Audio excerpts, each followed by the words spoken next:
TNPSC group 4 எக்ஸாமை வீட்டிலேருந்து படித்து பாஸ் பண்ண முடியுமா அப்படிங்கிறது தான் இங்கே நிறைய ஸ்டூடெண்ட்டோட கேள்வியாக இருக்குது. இன்றைக்கி அதை பற்றி தான் நம்ம பார்க்க போகிறோம். அனைவருக்கும் வணக்கம். Welcome to Dharma academy. வீட்டிலேருந்து படித்து பாஸ் பண்ணணும் அப்படின்னு நினச்சிங்கன்னா அதுக்கு ஒரு இம்பார்ட்டண்டான 7 ரூல்ஸ் இருக்குது. அதை கரெக்டாக ஃபாலோ பண்ணிங்கனாலே ஈஸியாக நம்ம வந்து கிளியர் பண்ணிடலாம். ஸோ வீடியோவை பார்க்கறதுக்கு முன்னாடி சின்னதாக ஒரு விஷயத்த சொல்லிக்கிறேன்.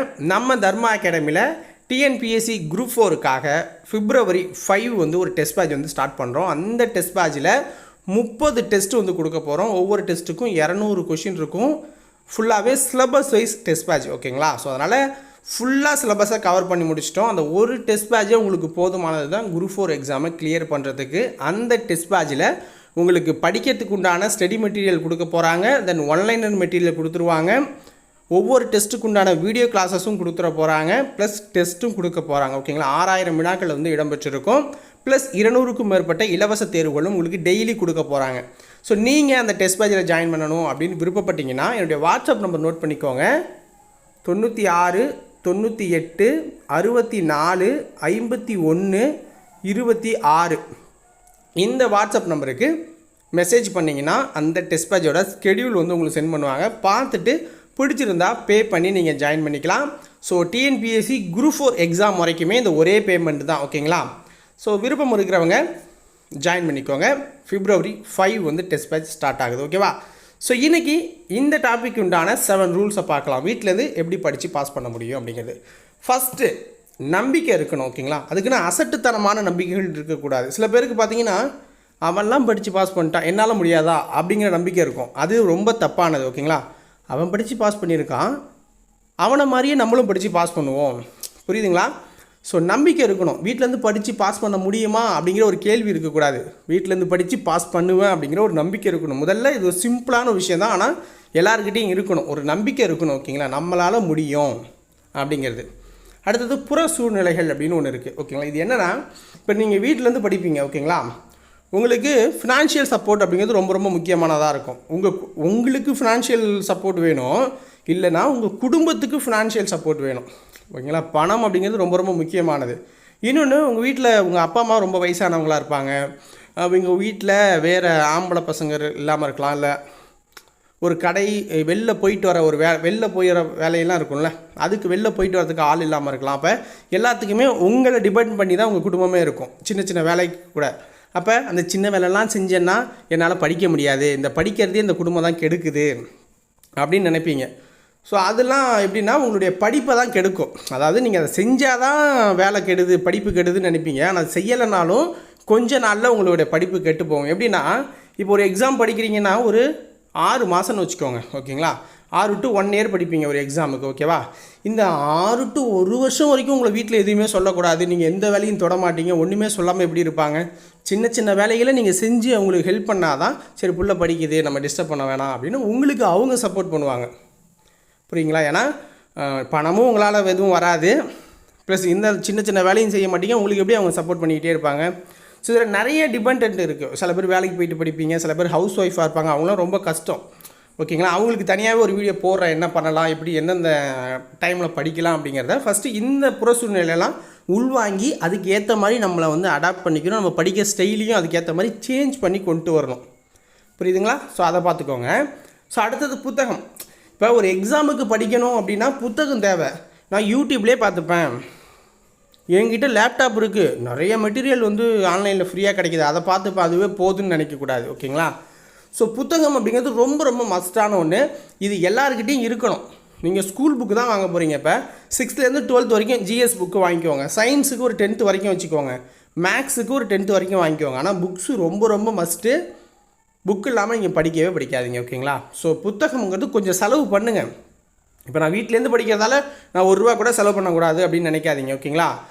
என்கிட்ட காசு இல்லை, என் குடும்பம் எனக்கு கொடுக்கல அப்படின்னா ஏதாவது சின்ன வேலைக்கு போங்க. ஒரு 10 நாள் வேலைக்கு போயிட்டு ஒரு ₹5000, ஒரு நாளைக்கு ₹500 சம்பளம் கிடைக்கும். ஒரு ₹5000 சம்பாரிச்சிட்டு வந்து புத்தகத்தை வாங்கிட்டு அதுக்கப்புறம் உட்காந்து படிங்க, ஓகேங்களா? ஸோ அதை பார்த்துக்கோங்க. ஃபினான்ஷியல் வந்து ஒரு ₹5000 செலவு பண்ணுற அளவுக்கு பார்த்துக்கோங்க. ஏன்னா புத்தகம்ங்கிறது வாங்கணும், ஓகேவா? ஸோ அடுத்தது ஒரு பிளான் இருக்கணும். ஏன்னா புத்தகத்தை வாங்கிட்டோம், அதை எங்கேருந்து எங்கே படிக்கணும், எந்த இடத்த படிக்கணும், எதை ஃபஸ்ட்டு படிக்கணும் அப்படிங்கிற பிளான் வேணும். இந்த பிளானுக்காக தான் டிஎன்பிஎஸ்சி இந்த வருஷம் பார்த்தீங்கன்னா என்னென்ன யூனிட்டில் எவ்வளோ கேட்போம் அப்படிங்கிற வரைக்கும் கொடுத்துட்டாங்க. இப்போ யூனிட் 3ல் என்ன கேட்குறாங்க, ஒரு 10 கொஷின் கேட்குறாங்க. ஓகேங்களா.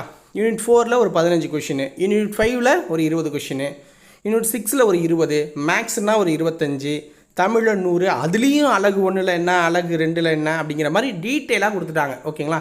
இப்போ ஸ்கெடியூலை பார்க்கணும். அந்தந்த முக்கியமான அழகு யூனிட்லாம் இருக்குல்ல, அதெல்லாம் நோட் பண்ணி அதில் என்னென்ன போர்ஷன் இருக்குது அதெல்லாம் பிளான் பண்ணி இன்றைக்கி இதை படிக்கிறோம், இன்றைக்கி இதை படிக்கிறோங்கிற ஒரு டீட்டெயிலான பிளான் இருக்கணும். அப்போ தான் சிலபஸை கவர் பண்ணிக்கிட்டு போகலாம். ஓகேவா.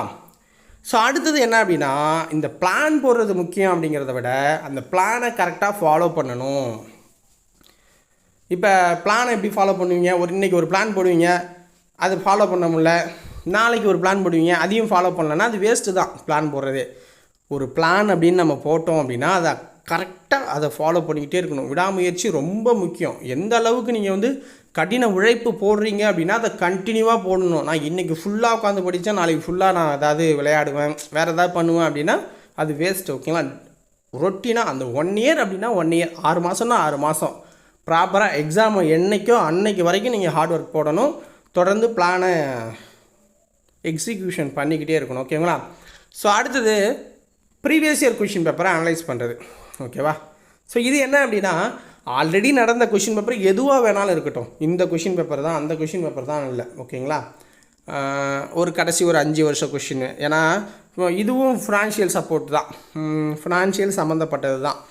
இப்போ என்கிட்ட காசு நிறையா இருக்குது அப்படின்னு நினச்சிங்கன்னா டிஎன்பிசியில் நடந்த எல்லா கொஷின் பேப்பரையும் பிரிண்ட் அவுட் போட்டுருங்க. ஓகேங்களா. தமிழும் ஜிஎஸ்ஸும் இருக்கிற எல்லாத்தையுமே பிரிண்ட் அவுட் போட்டுருங்க.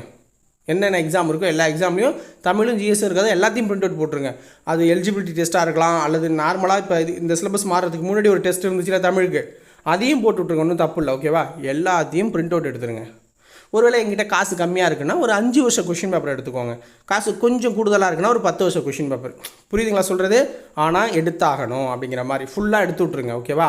அதை எடுத்து டெய்லி அதை டெஸ்ட்டு போட்டு பார்க்குறது, அது என்னென்ன கொஷின் கேட்டிருக்காங்க, அதில் இருக்கிற டீட்டெயிலிங்கை நோட் பண்ணணும். ஒரு கொஷினுக்கும் என்ன கண்டினியூட்டி இருக்குது, அதை சம்மந்தப்பட்ட என்னென்ன கொஷின்லாம் கேட்டிருக்காங்க அப்படிங்கிறத டெய்லி அனலைஸ் பண்ணுங்கள். டெய்லி அதை சார்ந்து படிங்க, அது சார்ந்தே பிளானும் போடுங்க. ஓகேங்களா. சிலபஸை வச்சுக்கிட்டு ப்ரீவியஸ் இயர் கொஷின் பேப்பரை வச்சுக்கிட்டு பிளானை எக்ஸிக்யூஷன் பண்ணலாம். அடுத்தது டெஸ்ட் பேட்ச் ரொம்ப ரொம்ப முக்கியம். மஸ்ட்டு ஒரு 2 டெஸ்ட் பேட்ச், அதிகபட்சம் ஒரு 5 டெஸ்ட் பேட்ச் ஒரே ஃபார்மேட்டில் இருக்கதா பார்த்து போடுங்க. இப்போ எக்ஸாம்பிள் நம்மளுடைய டெஸ்ட் பேட்ச் ஆல்ரெடி சொன்னோம்ல. இப்போ இந்த டெஸ்ட் பேட்ச் பார்த்தீங்கன்னா சிலபஸ் வைஸு கொண்டு போகிறோம். ஓகேங்களா.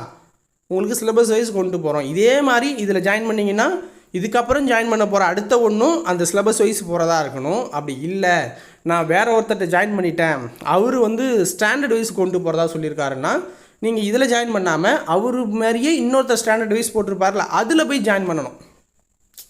புரியுதுங்களா சொல்கிறது. ஒரு ஃபார்மேட்டில் இருக்க டெஸ்ட் பேட்சுக்கு போங்க. அப்போ தான் நீங்கள் ஆர்டராக ஃபாலோ பண்ணுறது உங்களுக்கு ஈஸியாக இருக்கும்.